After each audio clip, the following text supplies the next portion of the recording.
Hi అందరికి. ఈ రోజు మేము వచ్చాం ఒక సూపర్ స్పెషల్ ప్లేస్ కి, వడ్లపూడి మల్లెపూల తోటలు. యాక్చువల్ గా మల్లెపూల తోటలు చూద్దామని ఎప్పటి నుంచో అనుకుంటున్నాం. సో ఫైనల్లీ ఇప్పుడు ఛాన్స్ దొరికింది. ఇక్కడ చూసిన తెల్లగా మెరిసే పూలు, మధ్యలో ఆకుపచ్చ చెట్లు. మార్నింగ్ లైట్ లో అయితే ఇంకాస్త నెక్స్ట్ లెవెల్ ఉంటుంది. నిజంగా చూస్తే మనసు ఫ్రెష్ అయిపోతుంది. ఇంకో ఇంట్రెస్టింగ్ థింగ్ ఏంటి అంటే, ఈ ఊరు మల్లెపూలకి చాలా ఫేమస్. ఏ సీజన్ లో అయినా సరే ఇక్కడ పూలు ఉంటాయి.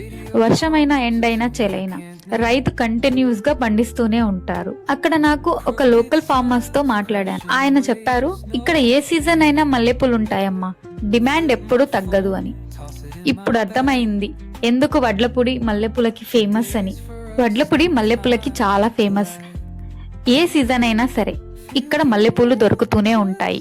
ఏ కాలమైనా సరే రైతు పండిస్తూనే ఉంటారు. అందుకే ఈ ఊరు ప్రత్యేకం. కానీ నెక్స్ట్ విషయం విని కొంచెం షాక్ అయ్యాను.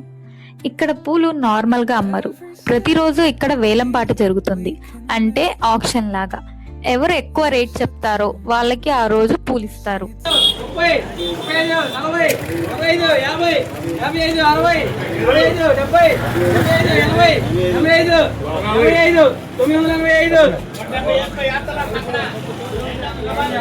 అది 85 అన్నారు కదా, కేజీ లెక్క అన్నారా లేకపోతే ఎంత లెక్క?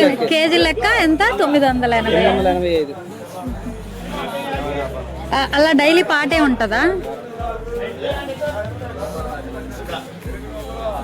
కిలో అరౌండ్ 980 రూపాయలు. మనకు మార్కెట్ లో రెడీగా దొరికే పూలు ఇక్కడ డైలీ బిడ్డింగ్ జరుగుతుంది. అంటే ఇమాజిన్ చేయండి, ఇది ఫిబ్రవరి మంత్ అంటే ఆల్మోస్ట్ 1000 రూపాయలు కిలో. సీజన్ డిమాండ్ ని బట్టి ఇంకా పెరుగుతుంది. ఎస్పెషల్లీ వెడ్డింగ్ సీజన్స్ కి, ఫంక్షన్ టైమ్స్ లో రేట్ డబుల్ అవ్వడం కూడా జరుగుతుంది. ఇక్కడి రైతుల కష్టం చూస్తే అర్థమవుతుంది. తెల్లవారుజామునే తోటకి వెళ్లి ఒక్కో పువ్వు కేర్ఫుల్ గా చేత్తో ఏరాలి. చిన్న పువ్వే అయినా దాని వెనుక చాలా శ్రమ ఉంటుంది. ఫ్లవర్స్ కాబట్టి డ్యామేజ్ అవ్వకూడదు. చాలా పేషెన్సీ కావాలి. ఒక చిన్న పువ్వు వెనక ఎంత వర్క్ ఉందో అక్కడికి వెళ్తే తెలుస్తుంది. ఇక్కడికి వచ్చి చూస్తే మల్లెపూల విలువ ఇంకాస్త పెరిగినట్టు అనిపిస్తుంది. కేవలం పువ్వే కాదు, ఒక సాంప్రదాయం, ఒక జీవనోపాధి. ఈ తోటలు చూడడానికి కూడా చాలా అందంగా ఉంటాయి.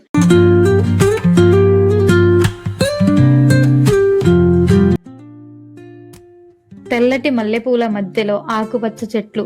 ఉదయం టైంలో సువాసన అంటే మాటల్లో చెప్పలేం. ఇక్కడ ఫోటోలు తీయడానికి, వీడియోలు తీయడానికి చాలా మంచి ప్రదేశం. మీరు చెప్పండి, ఇలాంటి తోటలు చూడాలనిపిస్తుంది కదా. సో మీరు ఎప్పుడైనా ఇలాంటి ఫ్లవర్స్ ఫార్మ్ విజిట్ చేశారా? వడ్లపూడి లాంటి ప్లేసెస్ గురించి ముందు విన్నారా? వడ్లపూడి మల్లెపూల తోటలు మీకు ఎలా అనిపించాయి? కామెంట్ లో తప్పకుండా చెప్పండి. మీ ఒపీనియన్ చదవడం చాలా ఇంట్రెస్టింగ్ గా ఉంటుంది. వీడియో నచ్చితే లైక్ చేయండి, మీ ఫ్రెండ్స్ కి కూడా షేర్ చేయండి. ఇంకా ఇలాంటి real experience, village stories, special places చూడాలి అంటే ఛానల్ ని తప్పకుండా సబ్స్క్రైబ్ చేసుకోండి. మీ సపోర్ట్ ఉంటే నెక్స్ట్ టైం ఇంకో ఇంట్రెస్టింగ్ ప్లేస్ నుండి మళ్ళీ స్టోరీ చెప్తాను. Thank you. మళ్ళీ కలుద్దాం.